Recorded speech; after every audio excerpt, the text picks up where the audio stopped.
Okay, now I'm going to show you something. At this stage, we create already one group. So before the declining point, how can we maintain? How can we give long time for this created group? So there are different mechanisms. You have to motivate your team if you want to go far. So team motivation is very much important. Under team motivation, you have to know team roles.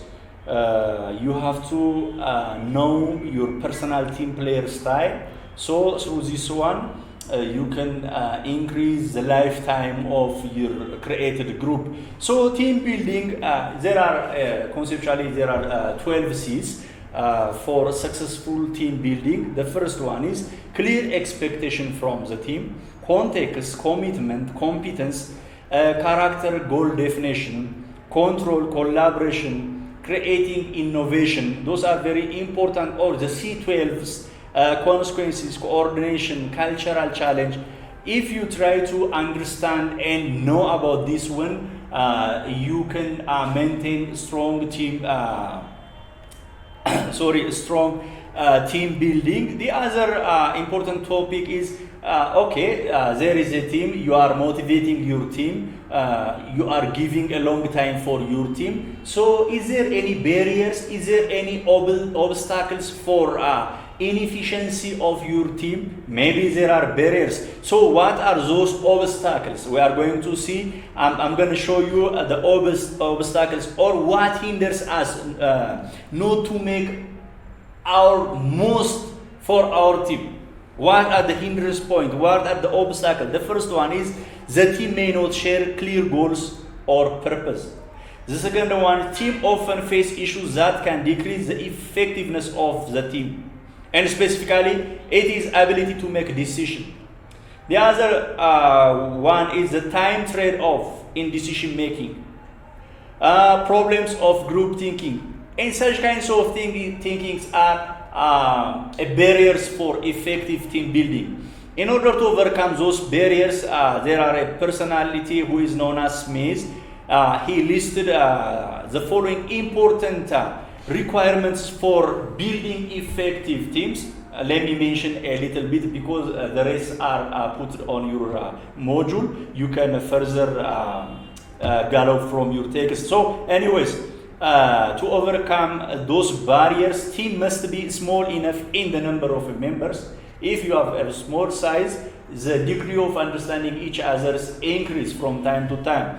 Members must adequate level of competency, skills. Team must have truly meaningful purpose. Those are also the very important overcoming mechanism for team building barriers.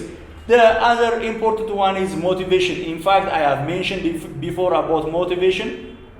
When we say motivation is the force that initiates us, the force that inspires us, the force that guides and maintains goal-oriented behavior. This is what we call it motivation. If you motivate your individuals, if you motivate your workers, that group, that team, or the team has a strong, efficient, and effective internal situation. So when we try to see motivation is most likely it is a very complex, and more of it is individualistic. Let me forward something. As you know that if you try to see about motivation, as a good example, we have to see the Abraham Maslow hierarchy of needs. If you need if you meet the needs of individuals, you can motivate them. For example, let me show you one pyramid. Here in the down area, there is a physiological need. There is safety need, esteem. For example, at the very beginning, there is a physiological need, which means you need for food. That means a basic need: food, water, and shelter. When you fulfill this physiological need, there is also another need that you need to have it or expect it. That is safety need, safety and security. Do you know those individuals who have a fence which is known as danger? All of us may not have such kinds of fences. Even we may not worry for that kinds of fence because we live in a rented house. Do you understand my point?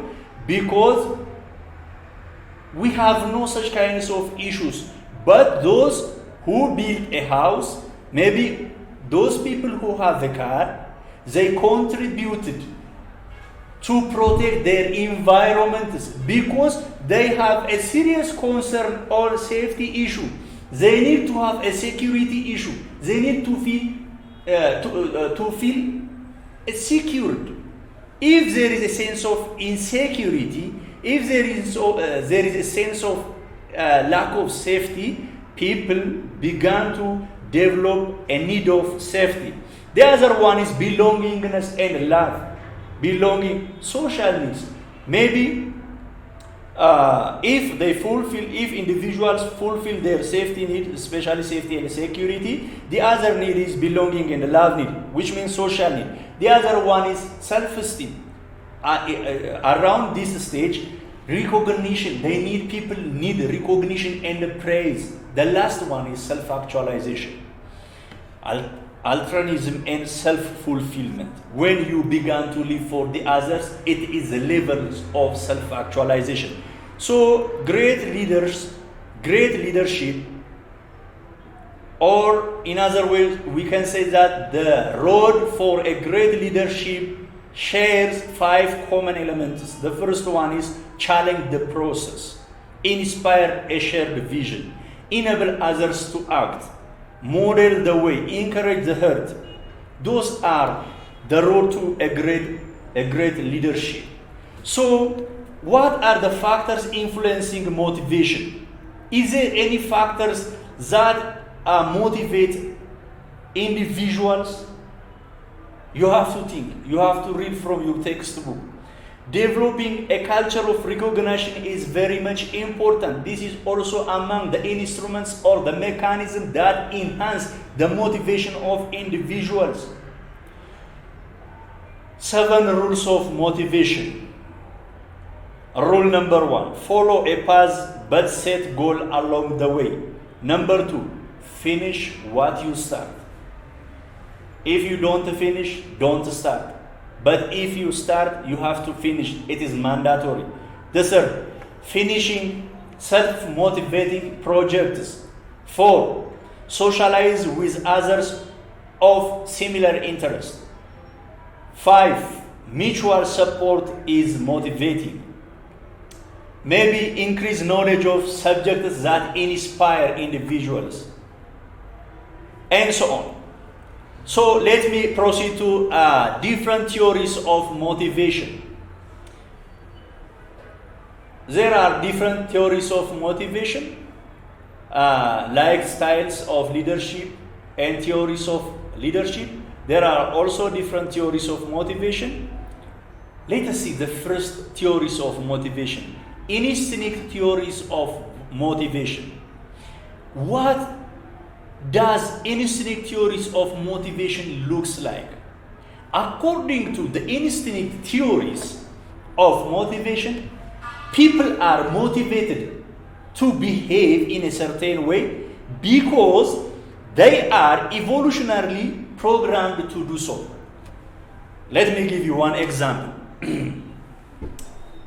During the rainy season in Europe, because as you know that Europe is found in a temperate zone, during the rainy season, there are a flock of birds who flew to these lowlands of Ethiopia.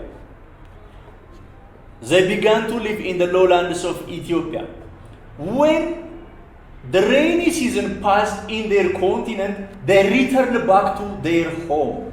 This is instinctive theories, which means they are evolutionarily programmed to do so. No one teaches them. But maybe biologically they understood something, so they reacted towards what they understand. So instinct theories of motivation is this one. The second one is incentive theories of motivation. You motivated, you do something because of external rewards. For example, let me give you one example. Why you always go to your work environment? Why you are working somewhere?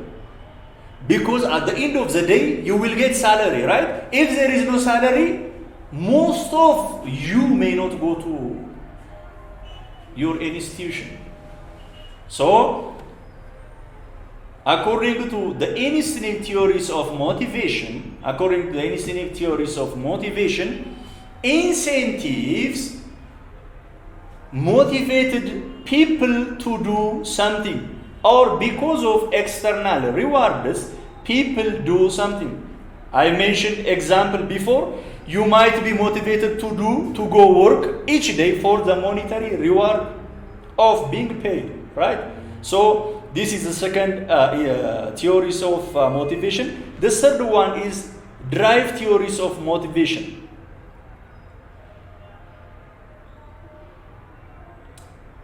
Drive theories of motivation. Why you drink water? Because you trust it.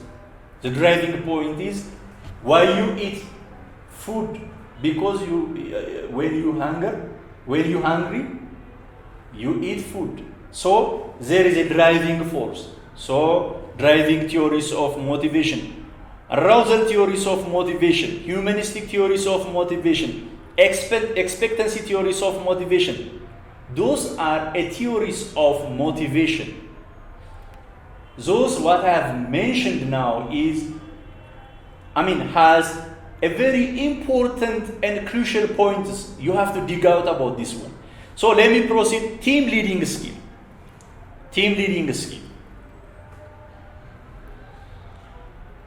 As a leader, you have to have a team leading skill. If you are able to have such kinds of skill, already you are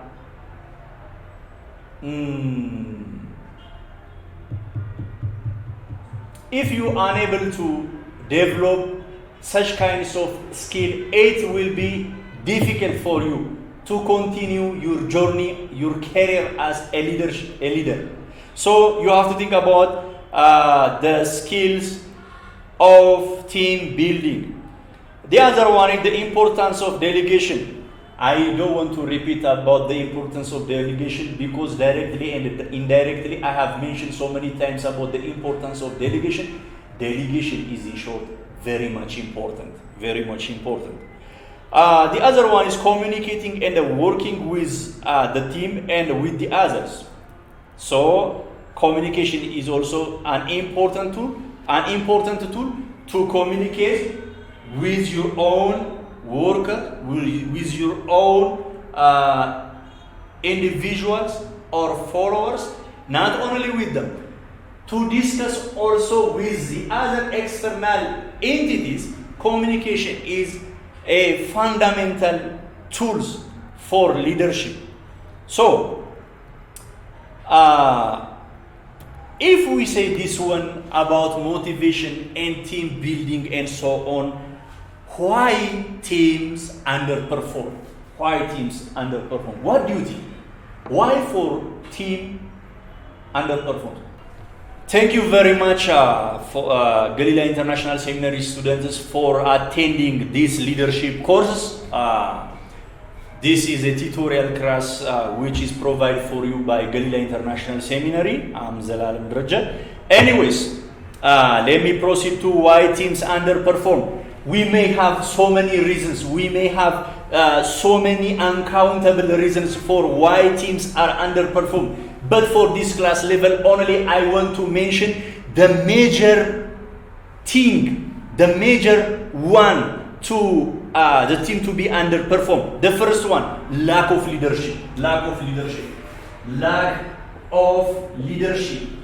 If there is no a good leadership, believe me, that team will be failed. It will be failed.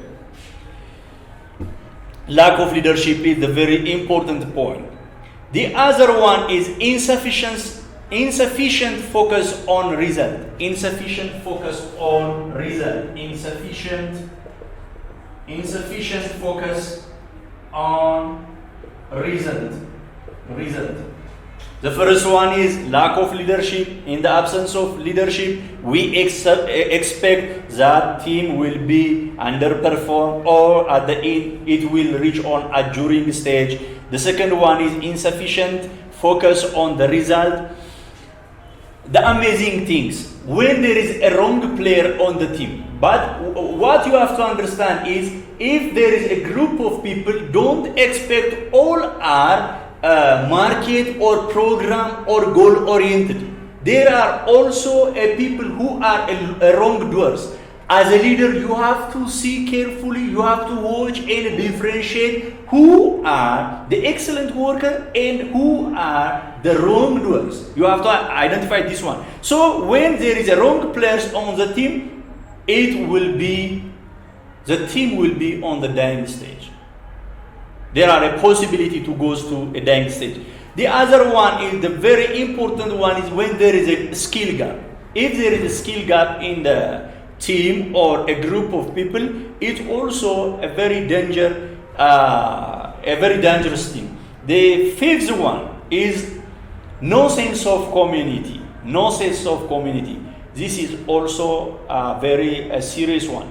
Managing discipline. The topic managing discipline were clearly written on your module. You have to see. And let's proceed to how to improve your planning skill. How to improve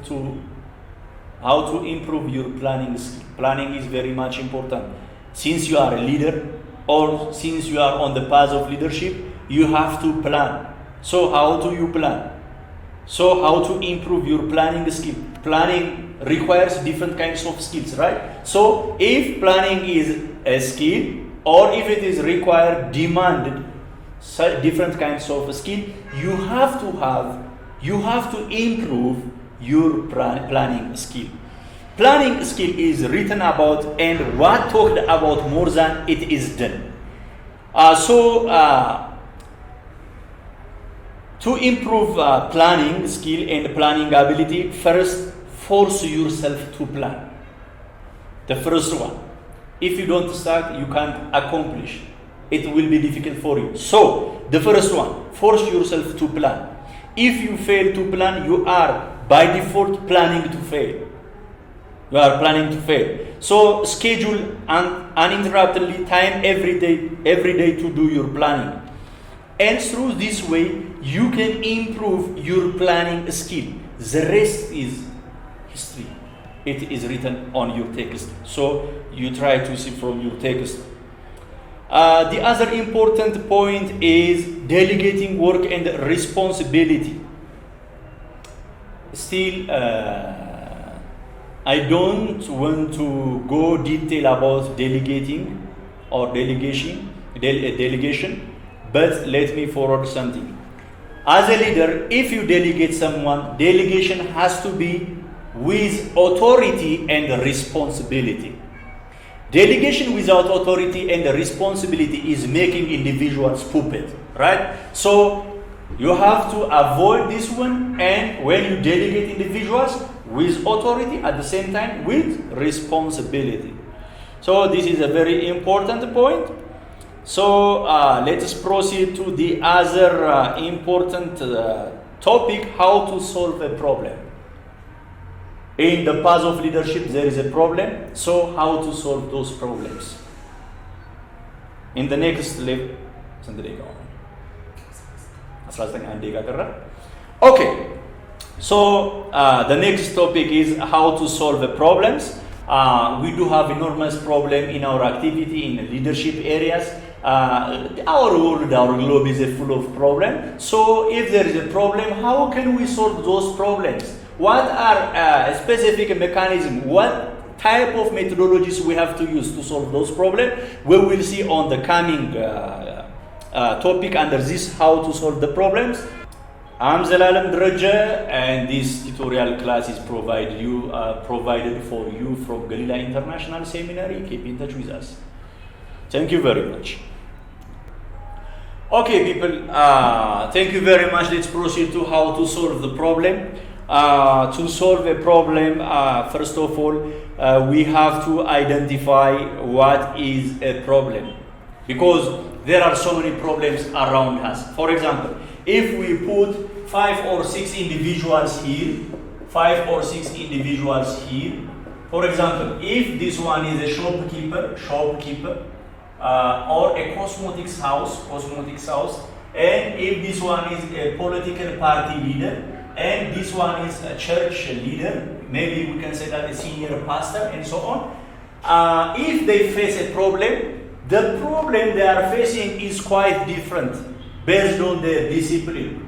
Here, the problem we face in around cosmetics house is quite different from the problem they face from political party leaders.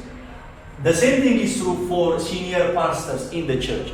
Even, let alone this one, let me narrow this example to the church. If there is evangelism department and pastoral department and teaching department, most of the time the problem occur in evangelism department directly may not be the problem of the pastoral department. Have you got me? So, if what I'm saying is true, first of all, you have to identify those problems. What are from which direction this problem comes? What is the nature of this problem? So, how to identify a problem, how to respond to it. The different techniques and methods used in problem solving. We have to know this one. First of all, what does a problem mean, by the way? What is a problem means? A problem is a situation that presents difficult or perplexing. Problems come in many shapes and sizes, as I've mentioned before. Problems may come in different shapes and sizes. You know why? Because the problem occur around here and the problem occur around here. They are quite different in shape, at the same time in shape and size.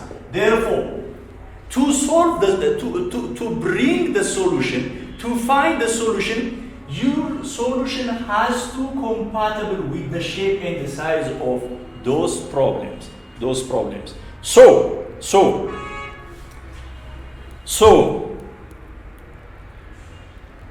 to solve those problems, the first one is identifying the problem. This one is quite important, is very pivotal. Identifying the problem is very much important. So how can we identify those problems? Is there any mechanisms to identify the problems?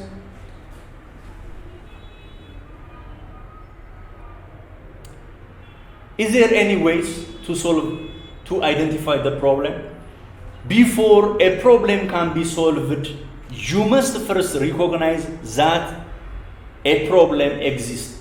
At the very beginning, under the point of identifying the problem, you have to recognize and acknowledge that there is a problem. In our day-to-day activity, in our day-to-day life, most of the time we deny, or if I want to talk positively, we are unable to understand what is going on around us. So maybe you are in a problematic situation, but you didn't understand. So the first point is recognizing that there is a problem exists in and around you. Therefore, if you once acknowledge, recognize that the problem exists, so there are steps that you have to follow. So the first one is, as I have said before, it is identifying the problem.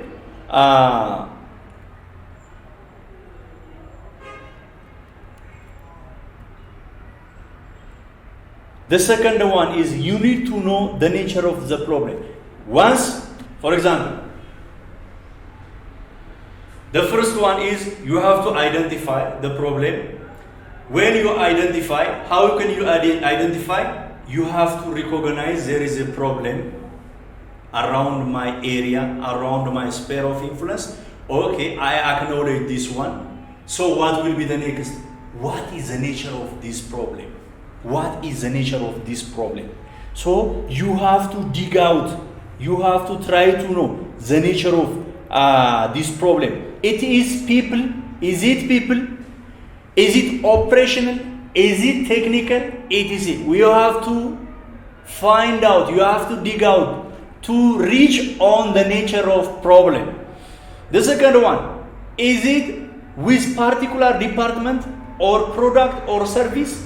You have to dig out. Especially those what I'm mentioning now is helping you to know the nature of the problem. The first one is identifying the problem.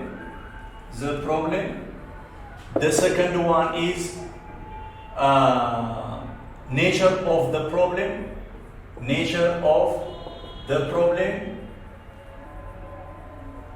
The second one is you need to know the nature of the problem. Maybe the third one is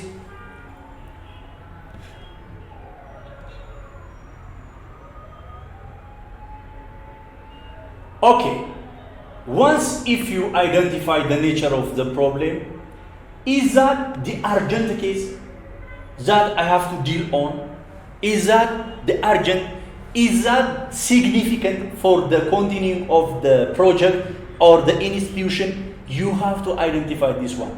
If it is a major, if it is your if that problem is touching your priority, you have to start and deal this situation. But if not, you may be clearly observing the situation, you hand in hand, you may to move to the other direction. So this one is the third one. The fourth one is you should narrow down the type of problem. The fifth one,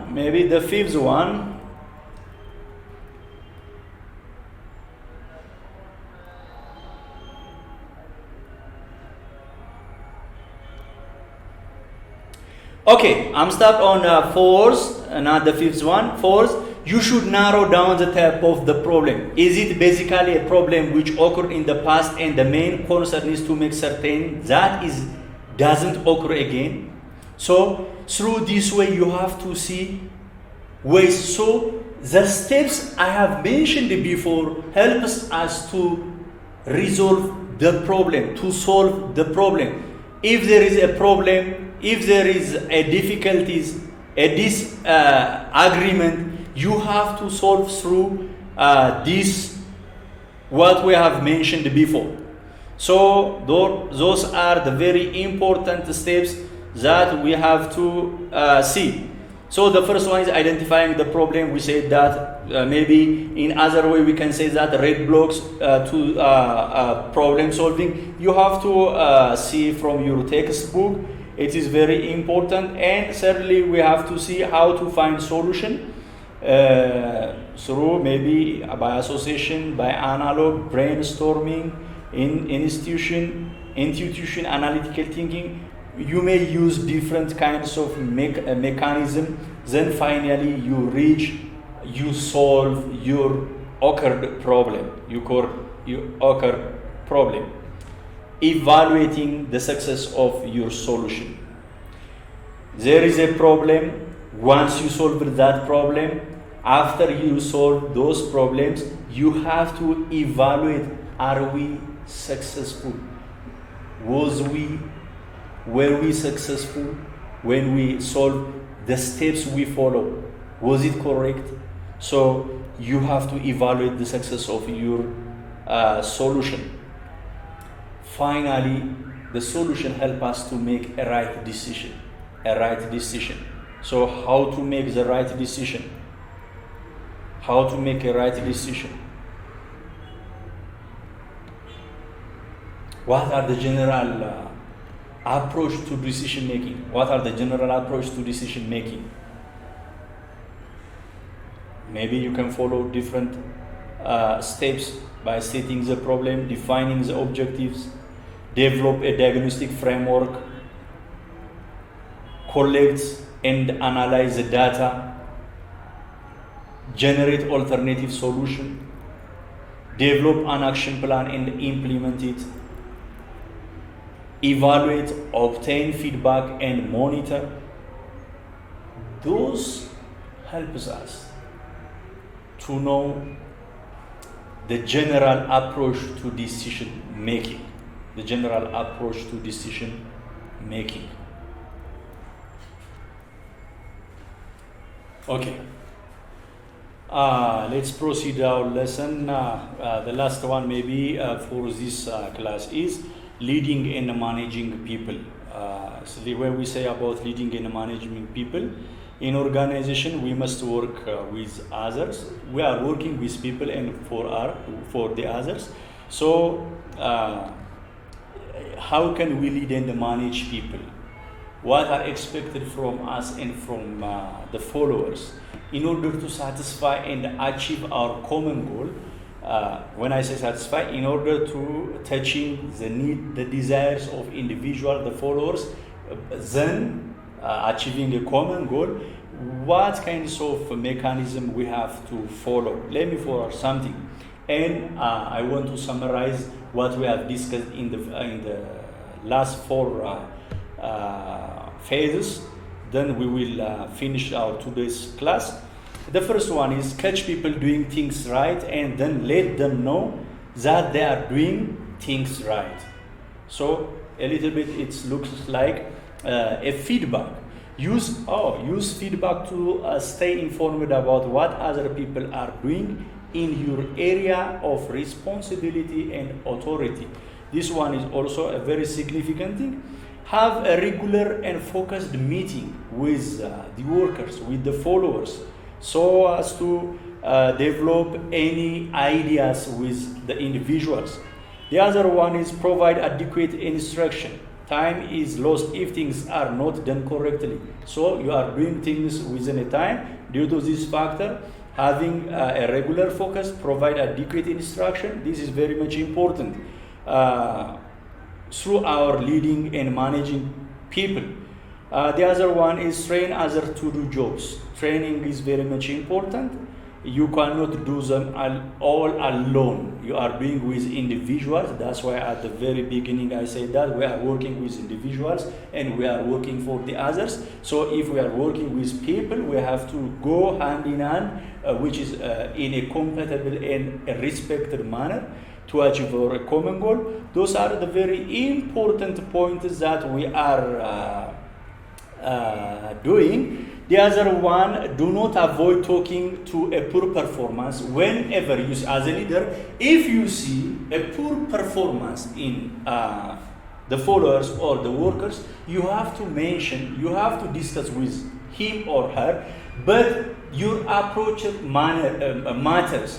Your approach has to be in a constructive manner. Do not avoid talking to a poor performance, but how? If you came to the how, to answer through a very good approach, through a constructive way, by avoiding hurting individuals. So, through this way, the organization and yourself can handle the situation in a good way. Do not over control others, which means, if you remember, I have mentioned something. You have, even if you need to give a feedback, you do not follow the footsteps of the individuals, right? So you have to avoid over controlling individuals because it creates frustration. Once, if the employees, if the workers, the followers frustrated, it will be dangerous for the end result of, especially regarding the output. It will be complicated.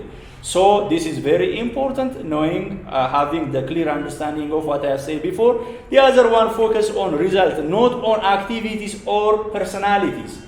Result is important. Reward the people for the result they produce.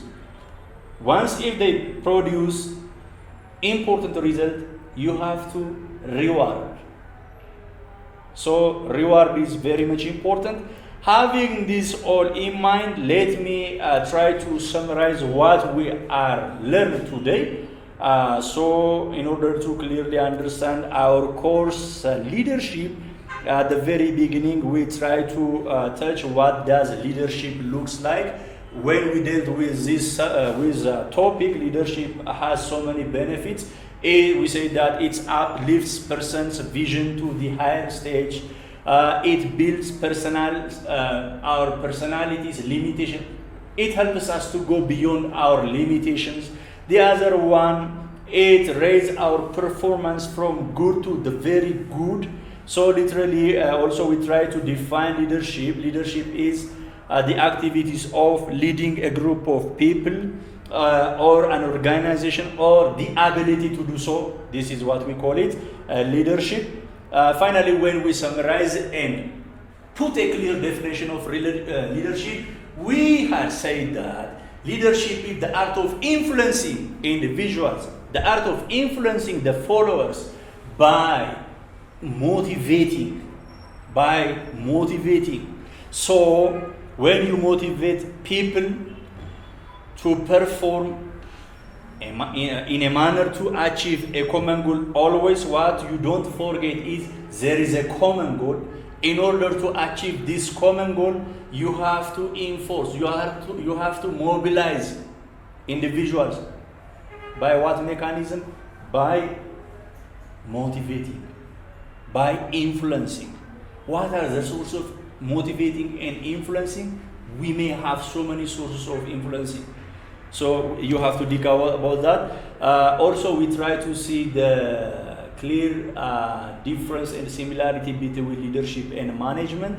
I think we touch the base about this one. Also, we gallop about the qualities of a good leader. Among the qualities of a good leader, we try to see how good leaders have, most of the time, the common qualities of them are having a positive attitude, they know how to manage failure, they take responsibility. The other important one, they develop those around them, they invest on the people around them. The other one is they're able to delegate. And the last one, maybe not the last one, in fact, they know how to communicate. Communication is the important tools for leadership. The other one, exhibit confidence. For leadership, confidence is a minimum requirement. Use intuition, have a sense of humor, show commitment. These all are qualities of a good leader. Also, we try to see the leadership theories. We've mentioned about trait theories of leadership, skill theories of leadership, situational theories of leadership, contingency theories of leadership, past goal theory, transactional theory, and transformational theory and transactional theory.